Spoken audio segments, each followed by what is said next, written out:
Let's pray. God, we thank you for this day and the crisp morning air this morning.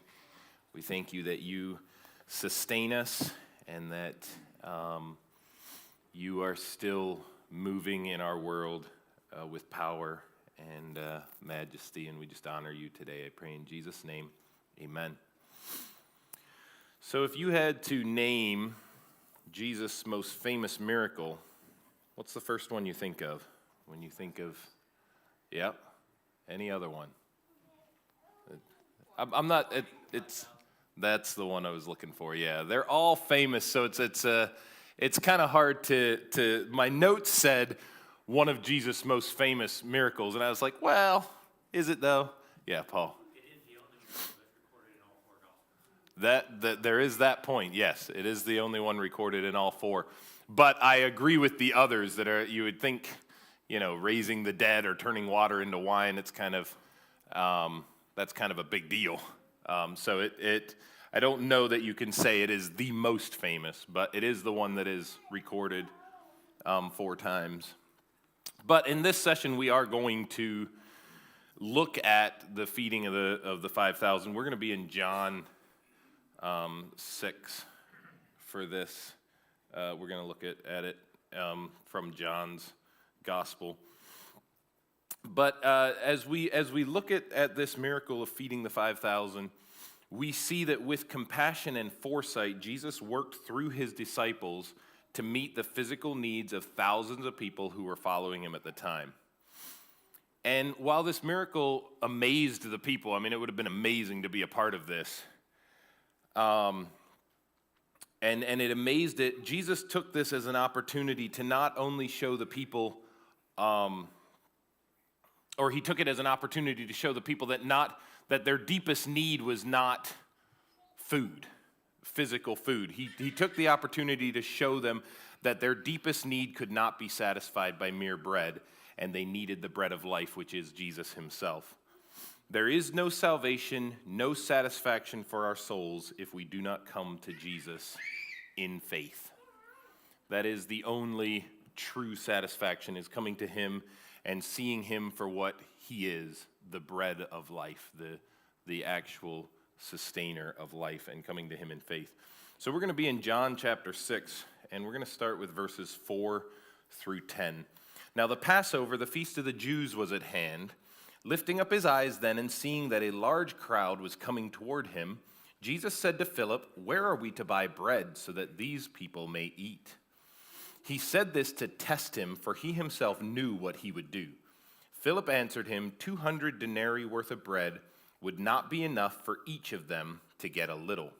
One of his disciples, Andrew, Simon Peter's brother, said to him, "There is a boy here who has 5 barley loaves and 2 fish. But what are they for so many?" Jesus said, "Have the people sit down."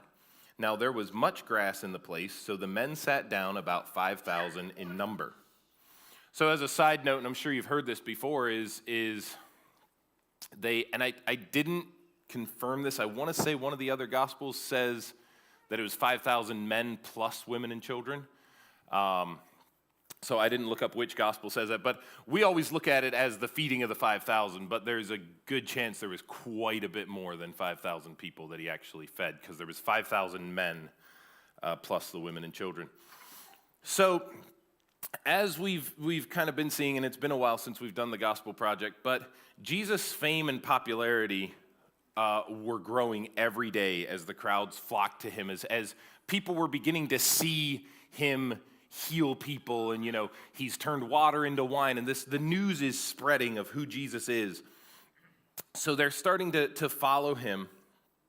And but on this occasion, Jesus, it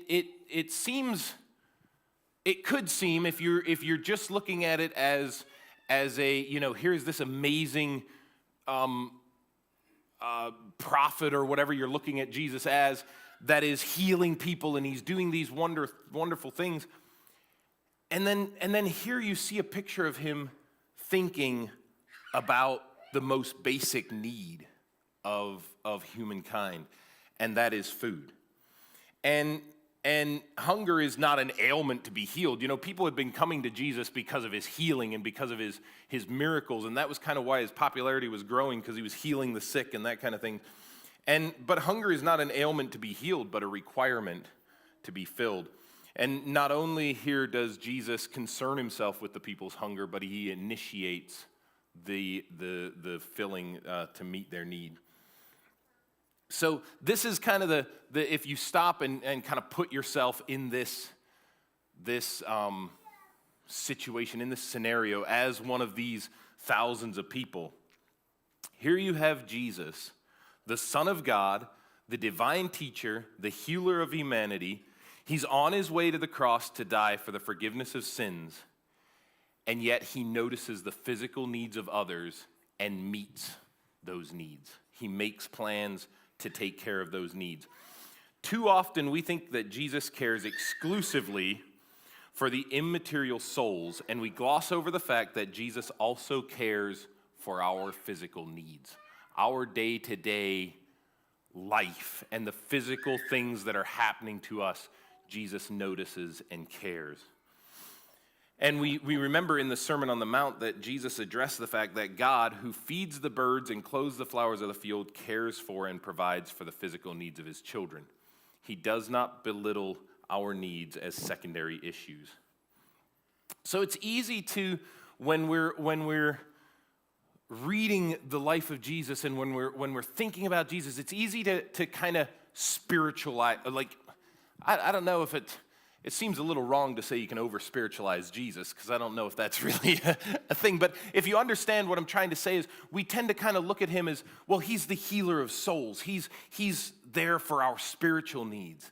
And what Jesus shows here in the miracle with the 5,000 is yes, he does, and he takes this as an opportunity to show people of their greater need, of needing the bread of life, of needing their deepest spiritual desire fed. But he's also showing us that he cares about the little physical details. He cares about the hungry. He cares about the physical hurts. Jesus' example teaches us, if you often hear the phrase, be like Jesus, be Christ-like. That's what we're trying to do, right, is to be like Christ. That is what we are looking to glorify God by following Christ's example and being like Christ. And in this example here, we see that we too ought to care for the needs of people. Especially since that is what God has done for us in Jesus. God saw us in our helpless state and moved toward us. He sent Jesus to meet our needs and restore us to the right relationship with him. There's a term that has been coined fairly recently by doctors, and it's for a specific neck and back pain, and it's only become more common in recent years, and it's called text neck. And it is neck and back pain that comes from looking down at your phone all the time. It's actually causing spinal issues. It's damaging the spine from looking down at devices, and you see this. We recently, and Joe and I were talking about this, but recently we were redoing a volleyball court outdoors at Binghamton University. And as the students walk back and forth to classes, the amount of that generation of people that are walking around a campus without any headphones on or earbuds in or holding their phone is literally a very small percentage. It's pretty rare to even have two people walking along with each other in conversation. You do see it sometimes, but the majority of them, as they're walking around from different classes and stuff, they're in their phone. They've got their headphones on, and I tell you, if you drive around Binghamton University, you're the one that has to pay attention because they do not care. Those students own the place, and when they get to a crosswalk, they walk. They don't look to see if you're going to stop. They walk. You stop. It's really can be frustrating. But the reason I bring this up is that if there was ever a group of people who needed to be reminded to look up and notice the needs of others, it's the current American generation and group. It's us. Get your face out of your phone and look at the needs of others. That's kind of the thing. And we see that example here with Jesus in the feeding of the 5,000 is he wasn't just concerned about their spiritual welfare. He noticed their most basic physical needs, and he did something about it. So, here's a question for y'all to think about and give answers to. But what are some reasons we fail to notice the need of others? Minus the phones, we talked about that. What are some reasons that you feel like we just miss the needs of others? Yes, Megan? Just focused on our own needs. Selfishness, yeah. Paul? Paul told the Philippians that Timothy is the only one that he can trust because everybody else seeks their own. Right. So this has been going on for many years. Yes, Kyle? What am I going to do about it? Right. Too big. Right. It's too big a problem for me to fix. Exactly. I think another thought is kind of the same line of Katie, about our needs, but we're worried about what other people might think about us. Kind of same self-centered but different. Which is also ultimately thinking about ourselves. So there's a book that Titus recommended to me recently, and I listened to it at work one day. And it's by Timothy Keller, called The Freedom of Self-Forgetfulness. Did I get that right? I usually get that title wrong. The Freedom of Self-Forgetfulness. And in there, he talks about kind of that idea where somebody that has an ego that is puffed up and thinks too much of themselves and they think they're better than everyone else, that's a pride issue. But he also says the opposite of that, where there's nothing I can do, I'm not worth anything, and what will other people think and all that kind of stuff, that's also pride. The deflated ego is also pride, because it ultimately comes back to we're worrying more about ourselves than we are about anyone else. And it's pride when we don't forget ourselves. And it's the idea that don't think less of yourself, but think about yourself less. And I think that is ultimately why we fail to notice the needs of others, is because we're too busy, like Megan said, thinking about our own needs, or just thinking about ourselves more than we should. So I think those are that's good reasons that we do. And here's the thing, Jesus could have fed all the people right away by speaking food into existence. I mean, he can do this. He can turn, I really can't see you all. He can turn stones, and he could have turned all the stones on the hillside into technical issues. No, he wasn't going to turn the stones into technical issues. I can't see. He could have turned the mountainside into bread if he wanted to. He could have turned the grass into breadsticks. It's not a big deal. God can do these things. But the interesting thing is, instead, he invited others into his work. He invited others to be a part of this miracle. So what does he do first? First, he starts with Philip. Hey, Philip, you got any ideas? What are we going to do with these people? How are we going to feed them? And he asks him this, even though, as we see in verse 6, he asked Philip this, even though he already knew what he was going to do. Jesus already had it handled, but he asked Philip to come in. What are we going to do? And immediately you can kind of see the picture of Philip is I don't know Philip's personality, but I know, like, for me, I would immediately be like, well, how much money do we have? And what can you can't buy bread for 5,000 people with this amount of money. It's never going to work. It just immediately kind of scrambling, but he was gonna, get the people involved. So Philip is like, whatever we do, it's going to be expensive to feed this amount of people. And then I like Andrew, and it doesn't give a whole lot of, it doesn't really tell you much about Andrew in this passage, but obviously he had faith that was a little different, because I don't think I would normally say, oh yeah, well, we've got these 5 little barley loaves and a couple of fish. Like, I wouldn't even mention that at this little boy's lunch. There's 5,000 people, what? But Andrew is like, hey, we've got this food here. Like, he knew, he had a faith that Jesus could do something with this food. It's really neat how he does that. So, but the cool thing here is that Jesus is inviting his disciples into his work. And he's still doing that to us today. He invites us to be a part of the miracle. He invites us to be a part of his power being displayed in the world. He invites us to feed the hungry. He invites us to clothe and to provide for the homeless and the orphans and the widows and whatever else it may be. He invites us to be a part of his work. He wants us to be a part of his display of power in the world. We are often the means through which God works and answers prayers. In this, we get to experience God's power in ourselves as we display the love and care of our generous Father.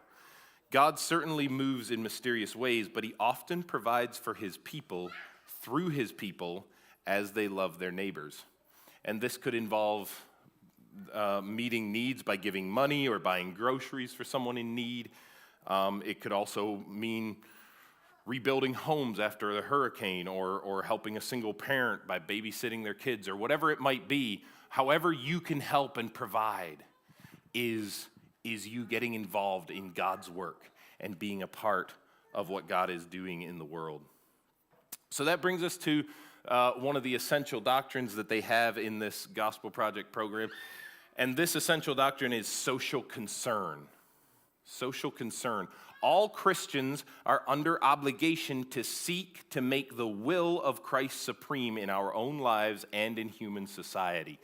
So we are under obligation to work for Christ and the furtherance of his kingdom in the world through whatever means possible. Means and methods used for improvement of society and the establishment of righteousness among men can be truly and permanently helpful only when they are rooted in the regeneration of the individual by the saving grace of God in Jesus Christ. In the spirit of Christ, Christians should oppose racism, every form of greed, selfishness, vice, and all forms of sexual immorality, including adultery, homosexuality, and pornography. We should work to provide for the orphaned, the needy, the abused, the aged, the helpless, and the sick. We should speak on behalf of the unborn and contend for the sanctity of all human life from conception to natural death. Every Christian should seek to bring industry, government, and society as a whole under the sway of the principles of righteousness, truth, and brotherly love. In order to promote these ends, Christians should be ready to work with all men of goodwill in any good cause, always being careful to act in the spirit of love without compromising their loyalty to Christ and his truth. That is the idea of social concern, of the doctrine of social concern. It is being active in our world, in our secular world. It is being active in that world to promote the love and care and gospel of Jesus in every aspect, wherever you may be that is touching those different parts.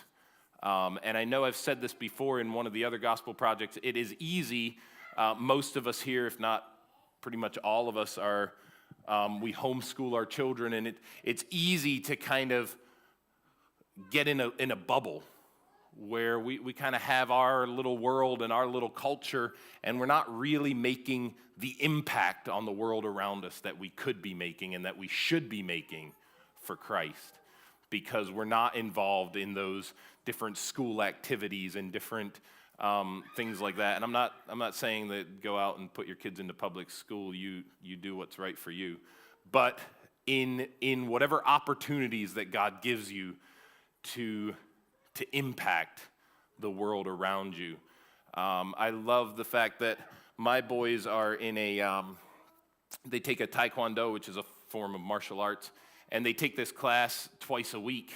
And as a result of that, my wife has had many opportunities, good opportunities, to interact with other parents. And they find a common ground in having having kids in Taekwondo together, and then they can, she has done, been invited to other kids' birthday parties and done play dates and stuff with these and there's one mother in particular that's just really hungry and wants more, wants something out of life. And it's been a great opportunity for Jill to speak into her life and to show her the love of Christ and to show her that somebody cares. So it's a wonderful opportunity if you can do that, if you can get involved in things in your community, wherever you may be, and just show Christ's light to people in that way. Okay, moving on, we see that Jesus provides super abundantly. I didn't look that word up to see if it is a word, but it's in the notes. But he provides super abundantly for the needs of the people.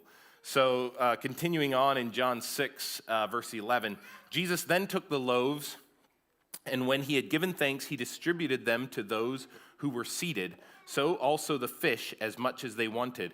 And when they had their fill, he told his disciples, "Gather up the leftover fragments, that nothing may be lost." So they gathered them up and filled 12 baskets with fragments from the 5 barley loaves left by those who had eaten. When the people saw the sign that he had done, they said, "This is indeed the prophet who has come into the world." So if you understand kind of the culture or the period of time here when this happened, this boy's lunch was not a wealthy kid's lunch. This was not great at best. Barley was what the poor used to make their bread. That was what they could afford, was barley.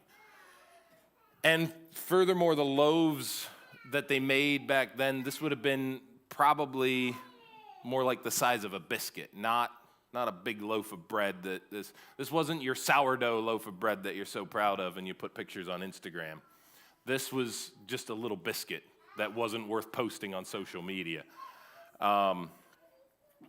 And the fish were probably fairly small as well, like pickled type of morsel, almost like a condiment more than an actual fish that would feed a person. It was just a small lunch, probably closer to a snack than an actual substantial lunch. I mean, it was a lunch for a child, so it's not going to satisfy a lot of people. So it really, what Jesus does here is completely impossible. He takes a very small, poor lunch, and he makes it into such a fantastic meal that thousands of people are satisfied. Not only are they satisfied, but they have leftovers. There's a lot left over. So he did an amazing thing here with just providing above and beyond what these people even thought they needed. He super abundantly provided for their needs. A quote here from Jen Wilkin. I didn't look up who that is, but this is the quote. Jesus demonstrated power over the physical realm to point us to his power over the spiritual realm. Every visible miracle Jesus performed during his early ministry was a whisper. They pointed to the most dumbfounding miracle of all, the display of his power to transform the human heart from stone to flesh. So every visible miracle that Jesus is doing is it's just a small glimpse at just the amazing power and the amazing miracle that is provided to us through the gospel of Jesus. And this is the nature, and this comes back to, I don't know, was it Timothy that, I still can't see. Was it Timothy that maybe mentioned that we don't, or Kyle, one of you mentioned that we don't help people because what am I going to do about the problem anyhow? Or what are others going to think? I don't have, it's one of the common, you'll hear the common phrase sometimes, well, if I made more money, I would give more to missions, or I would be able to do more. I'd like to make more so I can give more. And I've said that myself, is, I'd like to make a lot of money, then I could just give. And it's like, no, because if you're not giving from the whatever money you make now, you're not going to give more if you make more. That's not how it works. There's a problem in your heart, not in the amount of money you take home every week. But Jesus, or God takes what seems insignificant and it becomes significant in his hands. So if you're seeing a need and you're saying, oh, the little I can do, it's not going to make a difference. No, it's going to make a difference. Jesus can take whatever we have, whether it's our time or our money or our jobs or our giftings. There is nothing so small that God cannot use it greatly. Like I said, sometimes we can be hesitant to give what we have to God because we believe it isn't enough. If I had more time, I would serve. If I would make more money, I'd give towards missions. And that line of thinking puts our confidence in what we have to offer, but our confidence ought not to be in what we have to give or our circumstances. Like the boy in this story, we can humbly submit what we have into the hands of Jesus, knowing that what we have to offer is never too meager for him to make useful. It doesn't matter how insignificant you think what you have to give is. Jesus can take it and feed thousands. He can take the smallest thing and make it amazing. And the Bible is full of these stories. We could think of Gideon, who routed a massive army after God shrunk his army to an impossible size. And it worked because God was there. Or David, who went up against Goliath. It shouldn't have happened. He shouldn't have been able to kill that giant. A whole army of Israelites ran in fear of Goliath, and then David shows up and takes him out with a sling and a stone because he had faith in God. And in the book of Acts, you can read the amazing story of a ragtag little group of disciples that began a multiplying movement that carried the gospel across the known world. And it just kept going. And you can see this even happening in our world today where you'll have a little pocket of Christians somewhere in China, and it just, the more the government tries to shut them down, the more it just explodes because it's just people doing whatever they can in their realm, whatever is possible, just giving to God.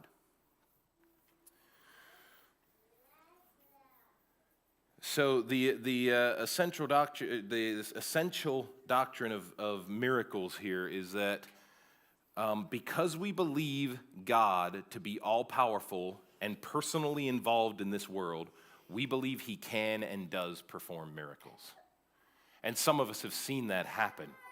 I mean, first of all, we've all seen that happen. If we have given our lives to Jesus, we've seen the miracle of the gospel and what it can do in our hearts and how it can transform who we are, and how all of a sudden you go from somebody with no reason to live to a purpose and a passion for Jesus and for what he's doing in the world. We've seen that miracle in our own life, but some of us have even experienced the physical miracles in our world, and where we've seen people get healed, or we've seen people get delivered, or maybe we ourselves have experienced that, the healing or deliverance or whatever it may be, where God has moved miracles in our world through his people and through others, and we get to witness his power today, that he can and is involved. Jesus here could have given the crowd just enough to curb their hunger. He could have taught them about contentment, or he could have given them just enough to feel full and taught them about his perfect provision, how you have just enough and you don't need more. He'll give you just what he needs. Or he could have provided no food at all and said, hey, well, here's a lesson in fasting, and it's good for you. But he didn't do any of these in this story. Jesus showed to all the people there, including his disciples, that he has the power to provide abundantly, that he has the power to do way more than we can ever imagine. He really wanted to show them that he can provide abundantly, just as he came to give life abundantly. Jesus multiplied this bread and the fish, and everyone ate until they were satisfied. and yet there was left over. Imagine being one of the disciples with a basket in your hand, and you're going across this hillside, and you're picking up the leftovers. People they've eaten to satisfaction, and you're picking up the leftovers, and you come back, and you've got 12 baskets. You've got way more food than you started with. And you're just, what is this? This is crazy. God is not stingy. He is able to go above and beyond anything we can imagine. How abundant is his giving? God graciously gave us Jesus, who gave all of himself to take on all of our sin so that we could take on all of him and his righteousness. That is how generous God is. We didn't ask. We didn't even know we needed him. And he gave a Savior. He just gives of himself completely so that we can give of ourselves and take him and his righteousness.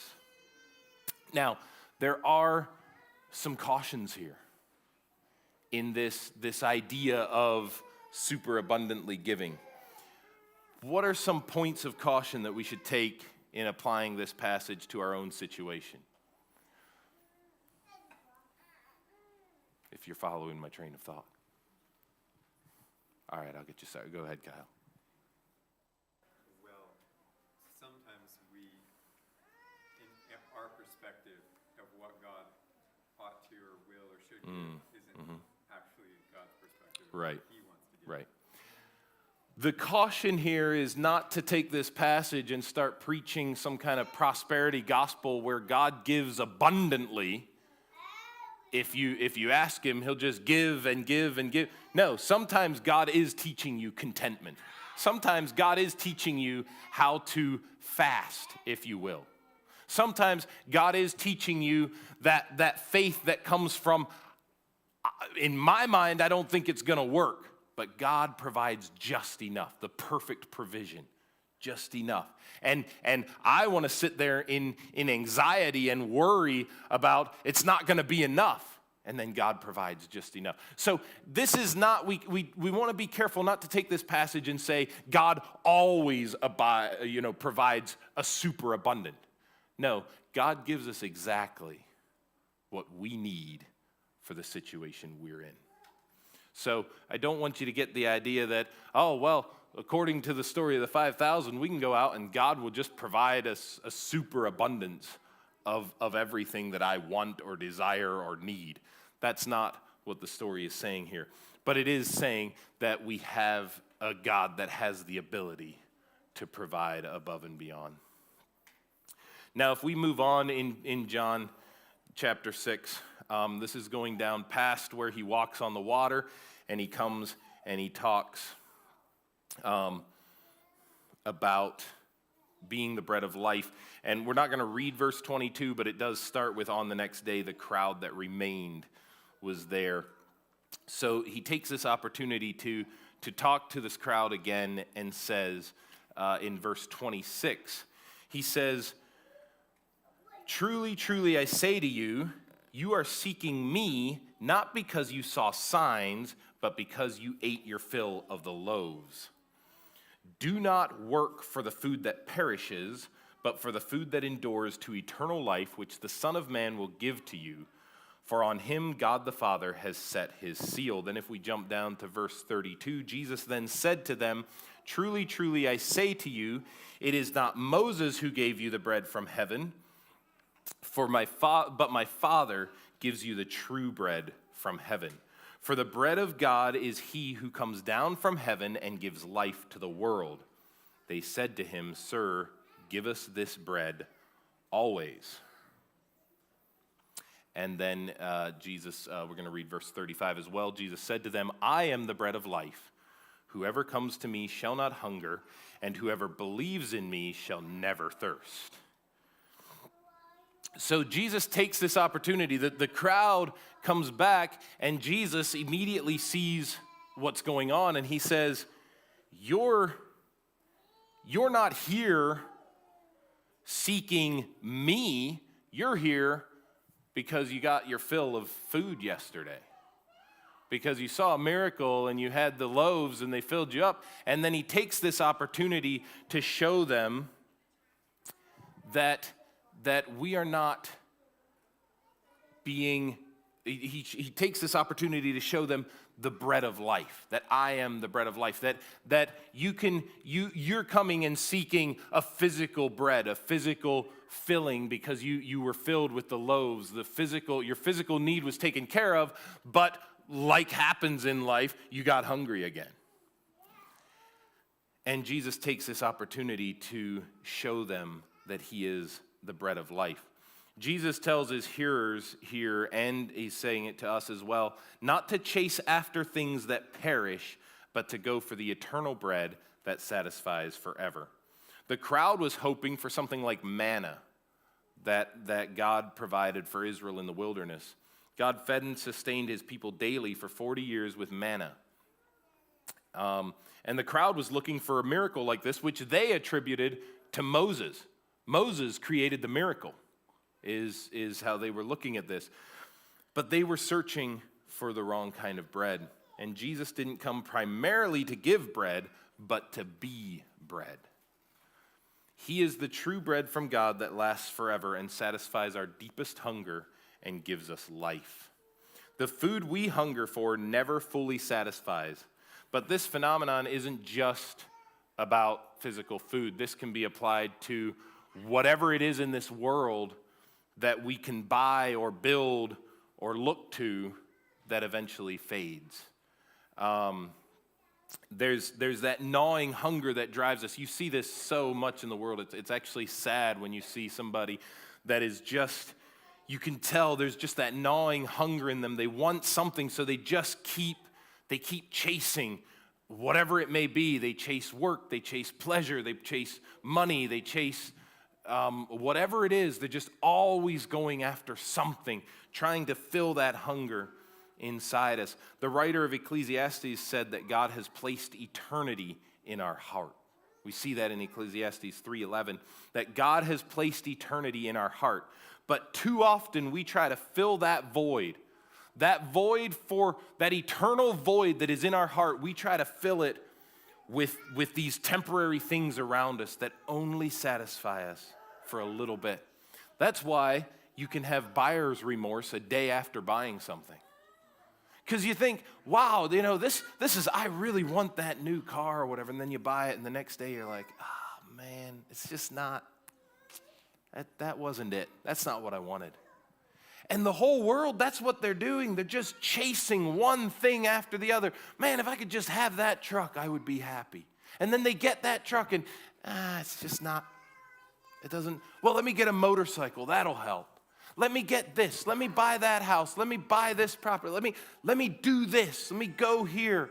Let me see this wonder of the world, and it'll fill that void. And it's trying to fill an eternal void with a temporary thing.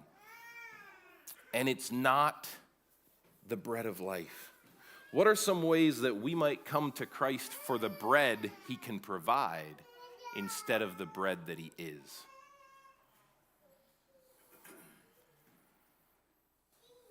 Any ideas of how we can actually spiritualize this desire to fill this eternal void, but we're not actually filling it with the bread, because we're coming to Christ for the bread he gives, not for the bread he is.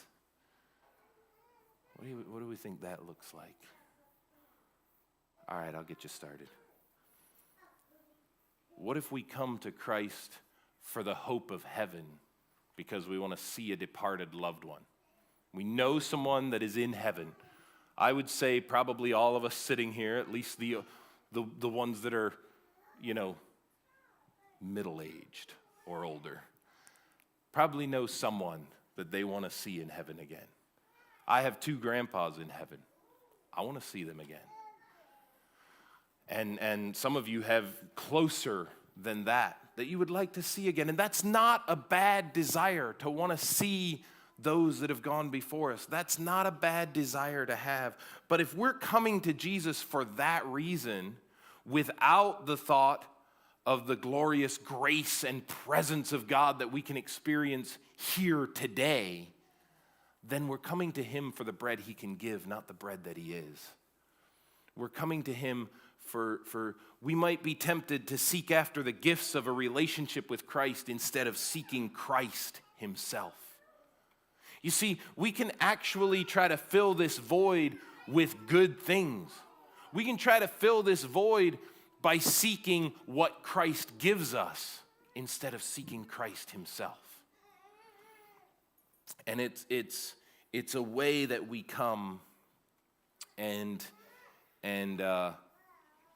try to fill. One of the things that is very common in a lot of prosperity gospel doctrine, in those kind of churches and stuff, is people come and they look at a life of faith as the key to earthly prosperity.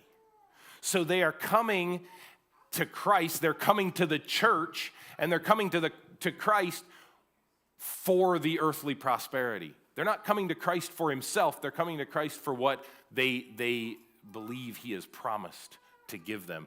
And it causes extreme damage to people's view of Christianity and Christ when they come for one of those reasons, and then that eternal void is still empty.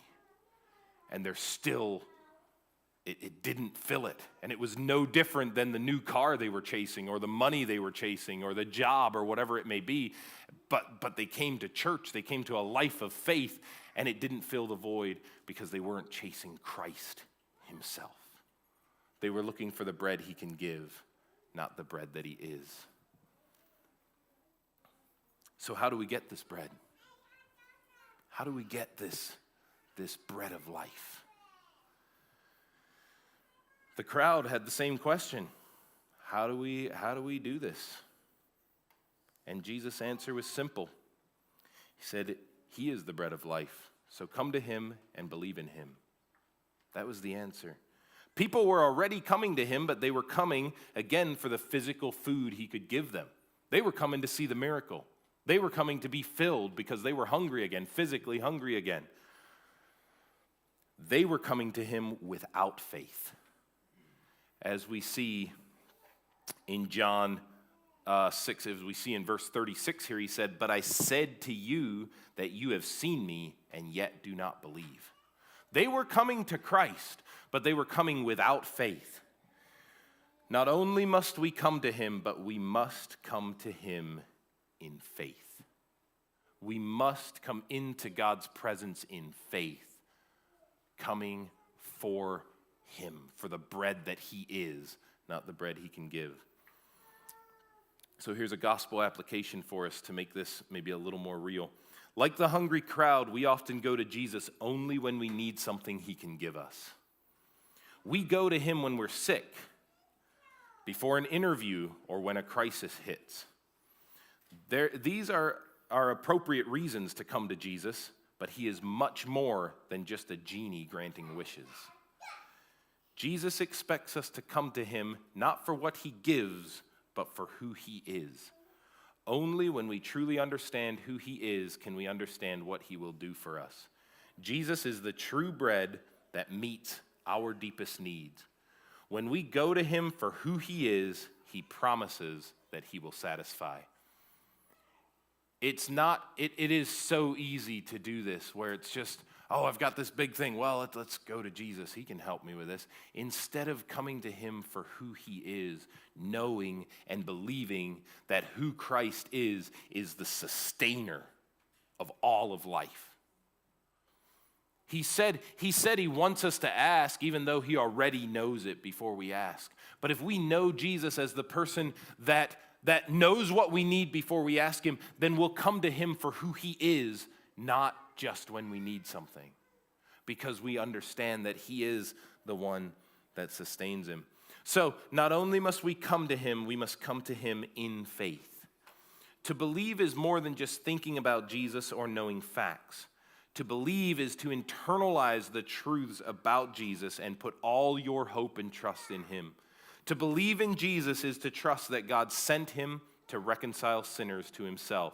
It means rejecting all other avenues of salvation, which don't exist, and admitting you don't have it all together and you can't save yourself.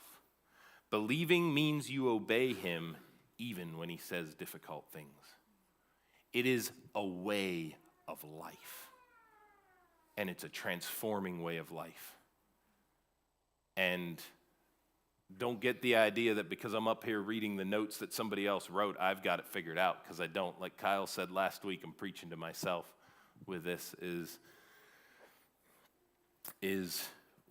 are we coming to Jesus and believing everything and believing him for who he is, not just what he will give us? Unfortunately, the crowd rejected Jesus as the bread of life because believing in Jesus is not easy, and you can see that as you continue to read through here.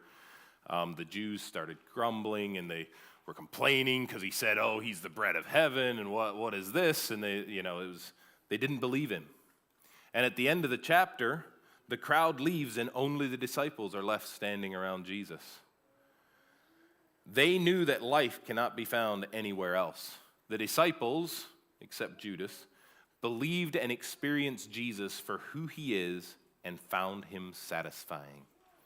The same offer of eternal, satisfying life is open to all who will come to Jesus and believe. And then the question to ponder is, how have you found Jesus, the bread of life, satisfying to your soul? Just to ponder that of what has Jesus done for me and how has that been satisfying for my soul? You can be